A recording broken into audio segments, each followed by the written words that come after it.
And now we continue our Ukraine coverage on the ground in Kiev with a look at the impact of the current escalation on Ukraine's economy and business community. While border tensions seem to be subsiding, there's still a worry that heated geopolitics makes for a skittish market. To probe a little further, Monocle's team in Kiev sat down with Roman Waschuk, who's current business-ombudsman of Ukraine and Canada's longest-serving ambassador to the country. In his current role, he heads up the Business-Ombudsman Council, an organisation which aims to establish a transparent business environment and prevent corruption. From his office in Podil, here's what he had to say. Well, I think many Ukrainians, certainly also the business community, and we, by extension, are sort of inspired by that British keep calm and carry on poster. There's certainly a kind of geopolitical threat out there. There's a conscious, I think, attempt by the Ukrainian authorities to counteract that narrative locally, to tell people don't rush out and buy up all the buckwheat you can. Things are operating. And that's what we're hearing from our partners at American Chamber of Commerce, at Ukrainian Chamber of Commerce, European Business Association. Their members continue to work, they continue to produce.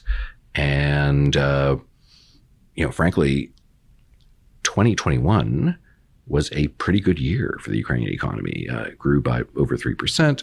Ukraine had not sort of distributed helicopter money in the way that many Western countries did. And nonetheless, it had less of a decline in economic activity than many other countries did. So it's a very resilient country, not easily phased, not by economic adversity and not by tanks lining up somewhere the other side of a border.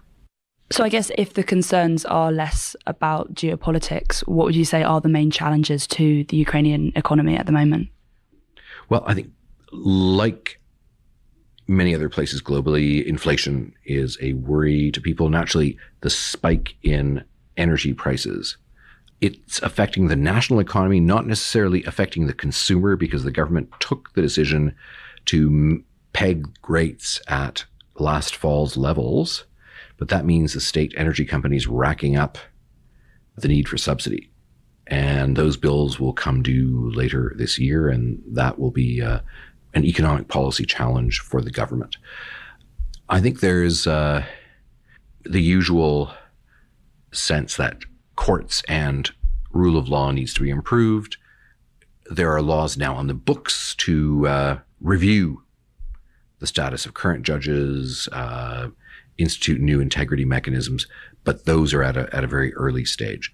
There is a tendency possibly to put off some hard decisions, saying, well, we've got this geopolitical crisis, so let's not talk about overly divisive things and focus on what we know. In Kommersant, the Russian business newspaper, Dmitry Trenin of Carnegie Moscow saying that the main problem with Ukraine is not even from the Russian point of view that it might join NATO or become part of a hostile alliance. It is, I think he called it, geospiritual or something else, that it's drifting off in a westward cultural and business direction. So you'll recall that the upheaval in 2013 and 2014 wasn't about NATO at all.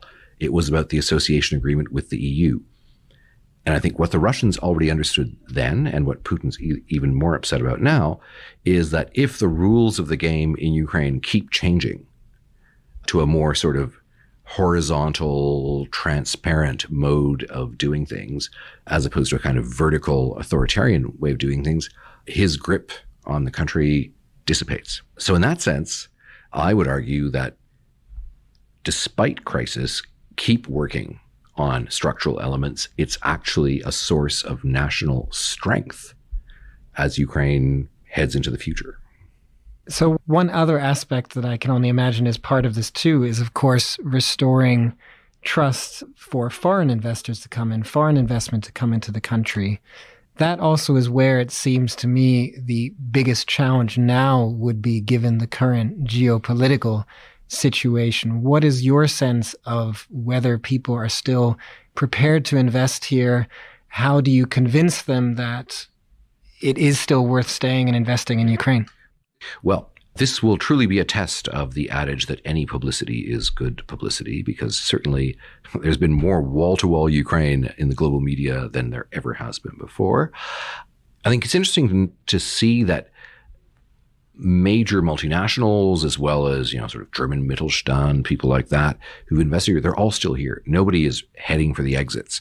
The people who have sort of become velocitized to the environment know how to manage it and are still here and still making money.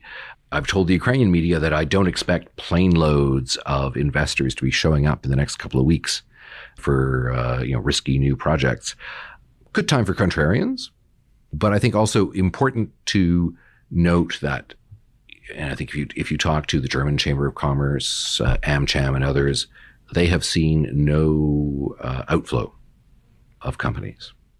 So it's more about, though, I suppose, then, the question is how long this goes on for new investment, right, exactly. Whether that will come in. Costs, to this situation. No doubt the Russians, in cranking all of this up, also have factored that in, that they are essentially making it more difficult for Ukraine to place bonds, whether as a country or state-owned enterprises or even private entities. So even if they end up never moving a tank across the border, they've already cost Ukraine hundreds of millions, if not more, in lost opportunities economically. But as I say, very resilient country. And I think if it manages to navigate its way through this crisis with no untoward military action, will be able to sell itself as a sort of a country that could.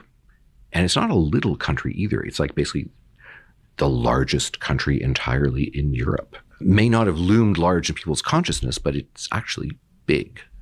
And which means that there are also big opportunities if the Ukrainians get the environment right and others manage to figure out how they can make money and grow. And that was Roman Waschuk there, speaking to Monocle's Chris Chermak and Paige Reynolds. And I'm pleased to say that I'm joined on the line